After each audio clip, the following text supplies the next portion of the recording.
Hello everyone, I'm Valmore. Welcome to the final tier list rankings for the recipes from Heroes Feast. And to just go over again how this works, I'm going to be taking the recipes as they were written in the book and ranking them. S tier is a recipe that I believe you absolutely have to try. A tier is a recipe that was very good and you should probably try. B tier is a recipe that was good but was missing a little something. C tier is a recipe that needed a little bit of work. And D tier is a recipe that I just didn't like. And today's section is going to be elixirs and ales. And when it came to the previous recipes, I also gave a little bit of advice on what to do to make it S tier. It's a little more difficult with a beverage, but I'll see what I can do.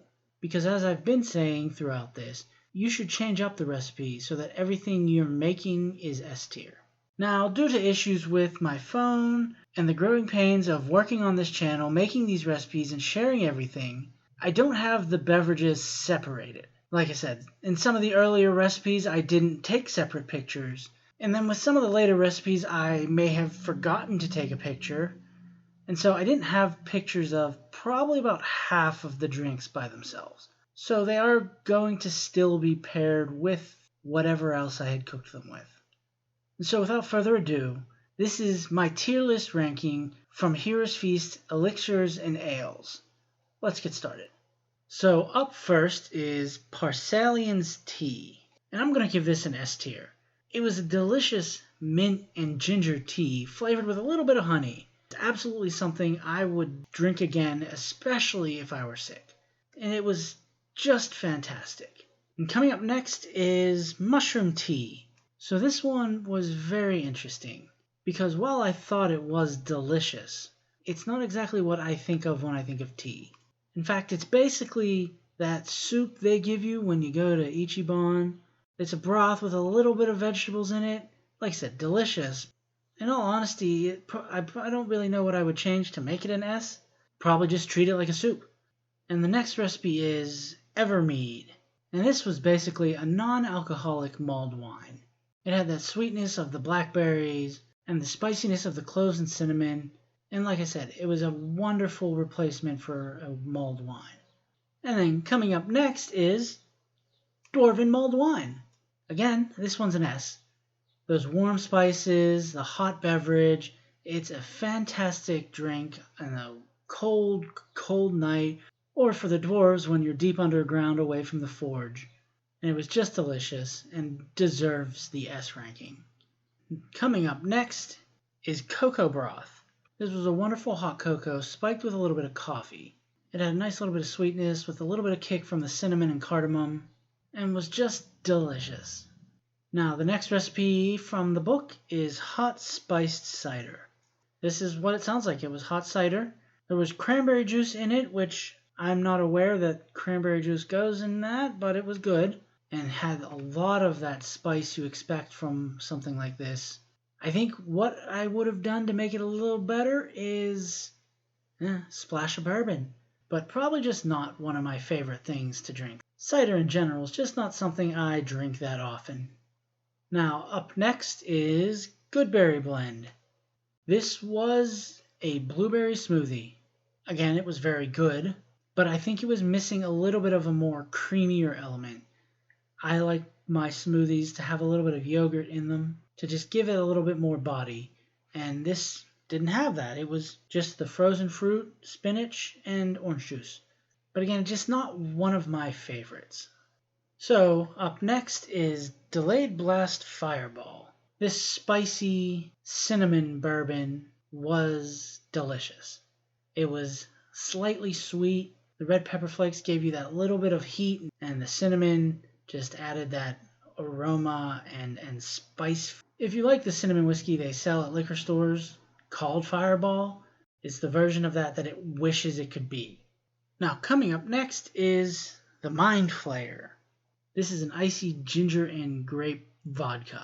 It was good. I'm not huge on grape.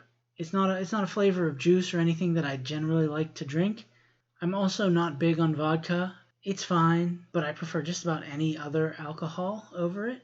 But with that fresh ginger, it added a nice extra little kick to it. I don't have a whole lot what I would change with these to make them S tier, other than completely changing a recipe around. But then it's not the Mindflayer, it's not what they wanted it to be, so I don't really have anything to say other than the reason it's A is I'm not big on grape, and I don't really like vodka. Now, next up is Rollrun. This is mint and absinthe. That's really almost it in entirety. It's delicious. That little bit of herby flavor from the absinthe mixed with this fresh mint, it's incredibly refreshing. It's absolutely something that if you drink a lot of these minty summer cocktails like Moscow Mules or mint juleps, it'd be a great addition to your lineup. And coming up next is the hilariously named Potion of Restoration. This was very tasty, and I call it hilariously named because it's really just gin, blackberry liqueur, and blackberries. Not exactly something I think of when I think of restoration or healing. And too many of these and you're absolutely going to cancel out any healing you thought you were getting. But it was wonderful. It was a little sweet, a little sour, and you got that gin flavor that kind of starts to take over, but the blackberry is strong enough on its own to hold that back. Next up is Zzar. This is a take on a White Russian, but not quite as strong. And I know I said earlier that I don't really like vodka, but this didn't have vodka in it, so it was just Kahlua and cream.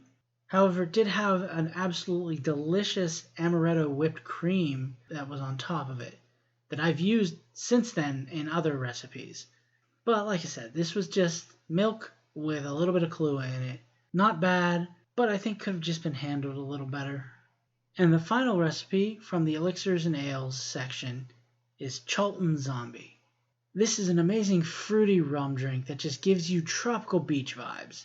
It's absolutely delicious, and one of those things that, after a few of them, you're going to become a zombie yourself.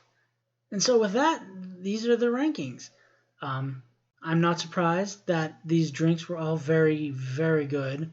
There's a lot of recipes to take from that you can fit very easily into the world of D&D, and so they really picked some top-notch ones here. I hope you enjoyed. You can follow me on Instagram or Twitter at chef_Valmore. The links will be in the description below. Thanks for watching. Like, subscribe. And while this was the last section from Heroes Feast for me to rank, I'm back on Monday with another recipe from another nerdy cookbook.